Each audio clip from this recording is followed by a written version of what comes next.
Okay, I always use more heart than talent.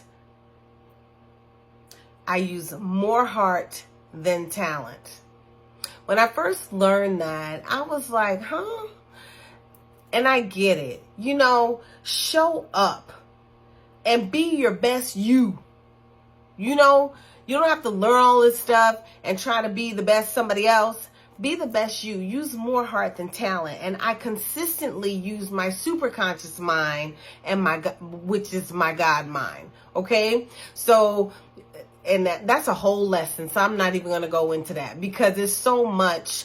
Because our mind, we have our subconscious mind, we have our mind, we have our superconscious mind. So that is a lot. But just affirm that you're going to be using your superconscious mind. That's the one you want to be used to. I say.